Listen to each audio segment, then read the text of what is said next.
तो ब्रांड के देवी देवताओं के लिए ये बात मैं कहने जा रही हूँ। अब देवी देवता से ये मत समझ लीजिएगा कि भगवान जी की बात हो रही है। नहीं, वाईटी वाले जो देवी देवता हैं, जिनकी पूजा अर्चना करना आपको जरूरी है, ऐसा जीजी बोली हैं, मैं उनकी बात कर रही हूँ। बहुत चला 5 दिवसीय रंगारंग कार्यक्रम, बहुत हुए गिफ्ट्स के आदान प्रदान, लेकिन अब एक नया दौर चल रहा है जिसमें जहां भी देखिए गिफ्ट अनबॉक्सिंग की वीडियो बनाई जा रही है। हर कोई, मतलब कि भाई साहब, एक गिफ्ट का अनबॉक्सिंग का लगता है 4-5 वीडियो बना। एक फोटो, मतलब एक उसमें कैटेगरी बैठी हुई है कि जो कम पैसे वाले गिफ्ट होंगे उनको एक जगह दिखाना होगा, उससे थोड़े महंगे वाले गिफ्ट दूसरे जगह दिखाना है, उससे फिर तीसरे वाले जो ब्रांड वाले गोल्ड सिल्वर वाले होंगे वो एक जगह पे, फैमिली वाले जो गिफ्ट होंगे उसको एक जगह दिखाना है। मतलब भाई साहब हर एक चीज को कंटेंट बनाना है और अलग अलग चैनल पे वीडियो चिपका देना है। हर जगह अनबॉक्सिंग का जो वीडियो आप देखेंगे, बस उसमें 2 चीज बहुत ही ज्यादा कॉमन आपको दिखेगी। गिफ्ट भले ही अलग अलग होगा, क्योंकि भाई गिफ्ट तो देने वाले लोग अपने अपने हिसाब से दिए होंगे। अब कुछ सब्सक्राइबर थे तो वो अपने हिसाब से दिए, कुछ छोटे क्रिएटर थे तो अपने हिसाब से दिए, कुछ बड़े क्रिएटर थे तो अपने हिसाब से दिए, जो इनके घर वाले थे वो अपने हिसाब से दिए। तो लेकिन भैया का था, देखो कितना बढ़िया, और भौजी का वाह वाह सोना अच्छा है ना, बहुत खूबसूरत लग रहा है ना सोना, सोना देखो ना ये क्या है, वाह वाह, मतलब कि भौजी वाह, अब वो माय गॉड का गंध मचा के रखी हुई, क्योंकि भौजी तो पढ़ी लिखी है नहीं। ये तो ऑडियंस को सबको समझ में आ चुका है कि भौजी पढ़ी लिखी नहीं है। भौजी को सिर्फ 2 शब्द लगता है नया नया सिखाया गया है, ओह माय गॉड, वाह, बस 2 शब्द ही हैं जो भौजी बहुत अच्छे से अभिनय के साथ बोलती हैं। भौजी को जो लोग भी भौजी के इवेंट्स में आए थे, वो क्रिएटर, उनके को क्रिएटर थे, जिसमें बहुत सारे ऐसे क्रिएटर थे जो नया नया उनसे जुड़े थे, नया नया प्यार पनपा था, लेकिन सबने अपने हैसियत से बढ़ के भैया भौजी को गिफ्ट दिया। भाई साहब, जो क्रिएटर कहीं बिहार झारखंड के कहीं ऐसे ऐसे जगह से इतना खर्चा करके आए थे, उसके बावजूद भी उन लोगों ने इनको सिल्वर गिफ्ट किया। तो भैया कहेंगे कि भाई मेरे से कंटेंट भी उठाए, वीडियो भी बनाए और डॉलर भी कमाए। हाँ, बात तो सही है कि उन लोगों ने कमाया भी, उनके व्यूज बढ़े, कंटेंट भैया दिए तो पैसे भी कमाए, लेकिन आए और भैया भौजी को गिफ्ट किए सिल्वर का। लेकिन भैया क्या किए, रिटर्निंग गिफ्ट में भैया ने किसी को झाड़ू पकड़ा दिया, तो किसी को पोछा पकड़ा दिया, तो किसी को 500 वाली डिनर सेट पकड़ाई, प्लास्टिक वाली। अरे भैया, जब आपको डिनर सेट ही देना था तो किसी ब्रांड का देते। नहीं भाई साहब, भैया घटे का सौदा नहीं करते हैं। भैया सबको देखते हैं, कौन कितना किया, उसमें हमको कितना करना है।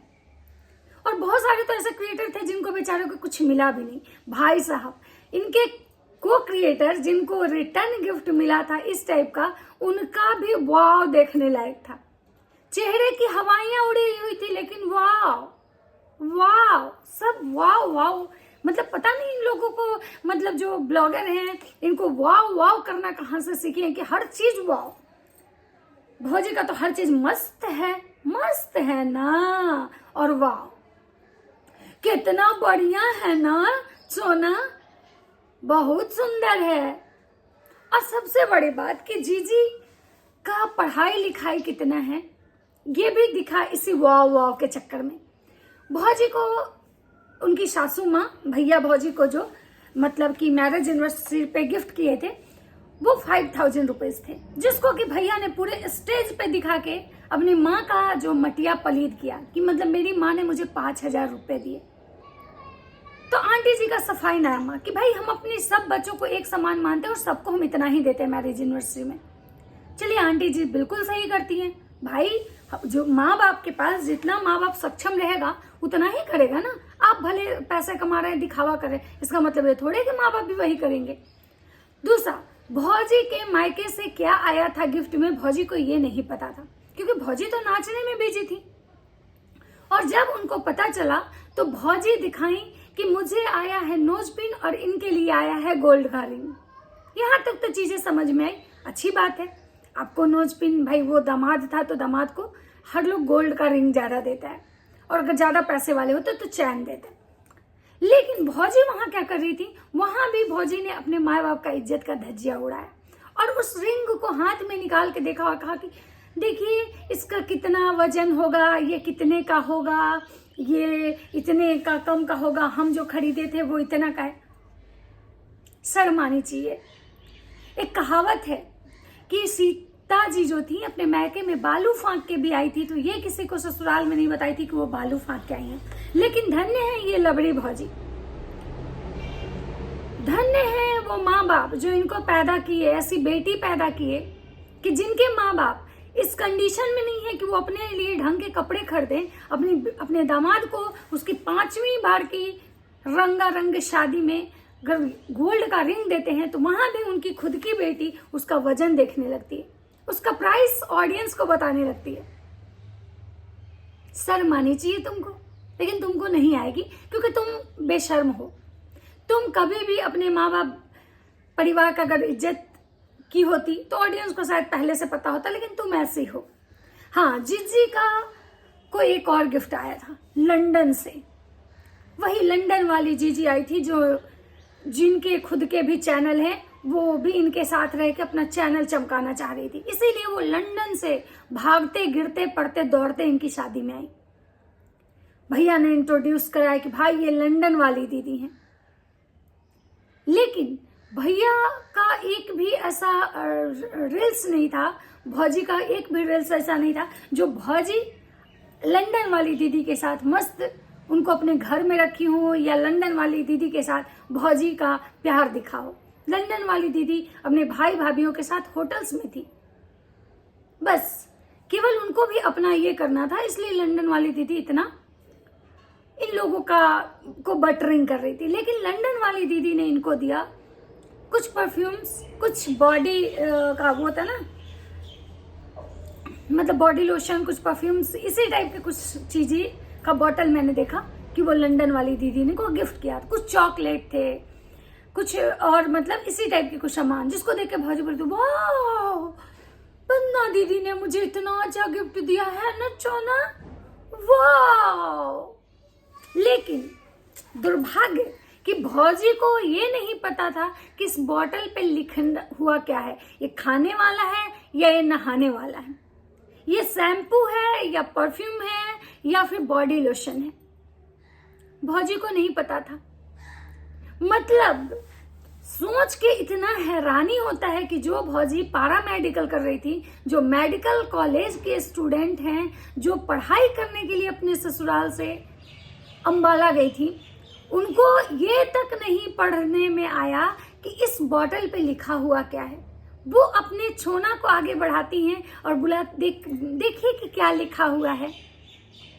तो सोना पढ़ के बताते हैं कि कौन मेड इन इंडिया है और कौन मेड इन अमेरिका है, मेड इन लंदन, सॉरी। धन्य है भौजी, आप धन्य है। आपकी कथा जो है, आपका प्रशंसा जो है ना, लोग थकते नहीं हैं कि आप इतनी ज्ञानी कैसे हो सकती हैं। लोग इनको पायल दिए, जितने लोग आए थे ऑलमोस्ट ने चांदी के इनको पायल गिफ्ट किए। सृष्टि मायूस जीजी ने भी बहुत अच्छे पायल दिए, जिसका प्रशंसा ये स्टेज पे भी कर चुकी थी। सेकेंड टाइम अपने गिफ्ट ओपनिंग में भी वाओ क्रिस्टी दीदी ने कितना अच्छा पायल दिया। लेकिन आपने क्रिस्टी दीदी को क्या दिया, वो 500 रुपए वाला डिनर सेट। इस बार जगत भैया ने अपने रिटर्न गिफ्ट को ऐसा मतलब बनाया है ना कि अब हर वो ब्लॉगर अपने रिटर्न गिफ्ट में यही चीजें रखेंगे, क्योंकि भाई जैसा दिए हैं वैसा ही तो देंगे ना। लेकिन धन्य है वो लोग जो पोछा झाड़ू लेके भी गए तो गिफ्ट ओपनिंग में कह रहे हैं, गिफ्ट अनबॉक्सिंग, सॉरी, वाओ क्या ही यार तुम लोग तमाशा बना दियो वाव वाव का। उस उसके बाद जीजी, बेंगलोर वाली जीजी कहती हैं कि भाई मेरे घर का लोग मजाक बनाता है। भाई अब मजाक वाला काम कर रहे हो आप लोग दिखा रहे हो, अरे नहीं पढ़ी लिखी हो, तुमको नहीं समझ में आ रहा था तो ये चीजें बाद में तुम अपने हस्बैंड से पूछ लेती। केवल ये बोल देती कि हाँ ये लंदन वाली दीदी लेके आई हैं। ये बताने की क्या जरूरत थी कि देखिए चोना ये क्या है, पढ़ के बताइए। तो तुम जो दिखाओगे वही तो लोग बोलेगा। तो बेंगलोर से जीजी धनकते भनकते आ जाती हैं। जीजी कह रही है बेंगलोर वाली कि मेरे घर में खुशियां आने वाली है तो लोग को जलन हो रहा है या लोग बच्चा को लेके बातें कर रहे हैं।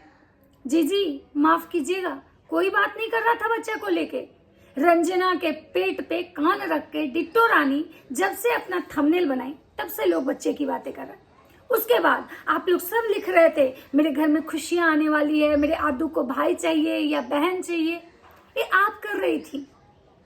तब सबको लगा कि भाई कोई तो है आपके घर में प्रेग्नेंट, तो कोई में रंजना का ही हस्बैंड जो है वो दिखा रहा था। आपकी मम्मी हमने वीडियो में बोली थी कि मैं मना की थी रंजना को, रंजना गंगा नहाने नहीं गई थी, तो लोगों को लगा कि रंजना प्रेग्नेंट है। रंजना को आपकी माँ शिमला जाने से रोक रही थी तो लोगों को लगा कि रंजना प्रेग्नेंट है। बहुत दिनों से रंजना का जो तबीयत था खराब चल रहा था, जिसकी वजह से लग रहा था लोगों को कि रंजना प्रेग्नेंट है। और आपके छोटे वाले जो साहबजादे हैं, छोटे नवाब जो आपके नकचुआना भैया हैं, उनको देखिए ना, उनका तो हर वीडियो और हर जो थंबनेल टाइटल सब बच्चे से ही शुरू हो रहा है। आप लोग बताइए किसको मौसी बनना है, किसको बुआ बनना है, किसको चाची, किसको नानी, ये कौन कर रहा है जीजी? रंजना को उल्टी हुआ, इस चीज को हाइक कौन दे रहा है? कौन देखने गया था कि रंजना को कहाँ उल्टी हो रहा है? तो आपके घर वाले ही दिखा रहे हैं, और जब दिखा रहे हैं तो आप कह रहे हैं कि लोग को जलन हो रही है या फिर लोग क्यों बच्चे को लेके बात कर रहे हैं। भाई आप बात निकालोगे तो लोग बात करेंगे ही। लोग बोलता है कि अगर कोई बात होता है तो उस पर लोग बातें करते हैं, चाहे वो बातें अच्छी हो तो लोग करते हैं, बुरी हो तो करते हैं। अच्छी बातें जो होती हैं उसको कम लोग करते हैं और बुरी होती है उसको ज्यादा करते हैं। लोग को मजा आता है, लोग ऐसे ही कंटेंट को पसंद करते हैं। आपको पता है ये चीज कि लोग ऐसे ही कंटेंट को पसंद करते हैं। तभी तो आपके भाई ने इतनी बड़ी कंट्रोवर्सी की, और रोज आपके घर में कंट्रोवर्सी का ही टाइटल और थंबनेल लगता है। आपकी माँ कहती है कि हम अब किसी को नहीं समझाएंगे, किसी को आना होगा तो आए, नहीं तो ये भी जाना चाहते हैं तो जाए। आपकी भाभी जाती है शॉपिंग करने अपने मैके तो आपकी माँ कंट्रोवर्सी वाला थंबनेल टाइटल लगा देते हैं। आपके भाई कहते हैं कि भाई, आपकी माँ रोते हुए ट्रेन में आती हैं, लिखती हैं कि पति ही सब कुछ है। तो आप जीजी कंट्रोवर्सी वाला टाइटल थंबनेल लगाते हैं तो कोई बात नहीं, तो लोग उस पर अगर बातें कर रहे हैं तो आपको क्या दिक्कत है? आप अपना काम कर रहे हो, सामने वाला अपना काम कर रहा है। जैसे आप कहते हो ना कि हम लोग वाईटी छोड़ने वाले नहीं हैं, हम ब्लॉगिंग करेंगे, देखना है तो देखो, नहीं देखना है तो मत देखो। तो उसी तरह से रिएक्शन वाले भी कहते हैं कि हम भी वाईटी छोड़ने वाले नहीं हैं, आप गंदगी फैलाओ, हम बातें करेंगे। तो आपको मिर्ची नहीं लगनी चाहिए। और ज्ञान की देवी, आप जो ज्ञान बाहर बांटती है ना, मैं काइंडली रिक्वेस्ट करती हूँ आपसे कि आप ज्ञान घर में बांटिए और अपनी भौजी को बोलिए कि थोड़े प्रोनाउंसिएशन को सही करने के लिए, चीजों के बारे में नॉलेज लेने के लिए, पढ़ाई तो खैर उनके बस की नहीं है, लेकिन कुछ कुछ चीजें जो हैं, जैसे वो यूट्यूब से, इंस्टा से ये देखती हैं कि अभी ट्रेंडिंग रील्स कौन सा है, किसके साथ बनाना है, तो वो जैसे ध्यान देती ना, उसी तरह से इस चीज पे भी ध्यान दे। और हाँ, एक चीज और, भैया भौजी के लाइव में एक चीज चल रहा था कि भैया बोल रहे थे कि तुम्हारे लिए एक और लड़की, लेडीज को रख देंगे जो तुम्हारा वीडियो शूट कर देगी।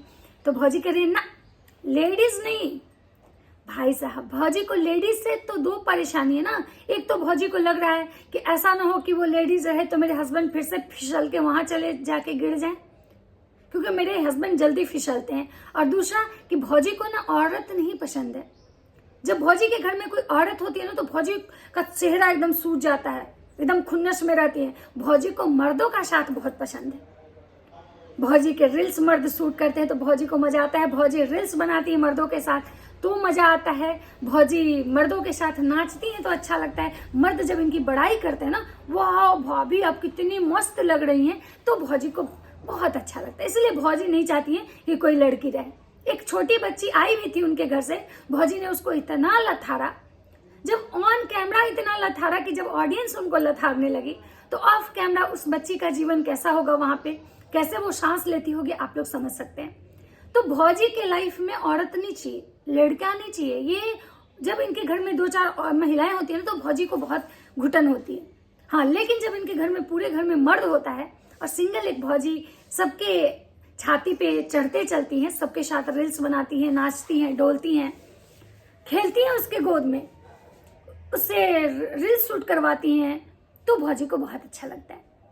तो ये था गिफ्ट अनबॉक्सिंग और गिफ्ट को लेके एक तमाशा और भौजी का ज्ञान। वीडियो अच्छा लगे तो लाइक कीजिएगा, कमेंट कीजिएगा, और चैनल पे नहीं तो सब्सक्राइब जरूर कर दीजिएगा। मिलते हैं नेक्स्ट वीडियो में। राधे राधे।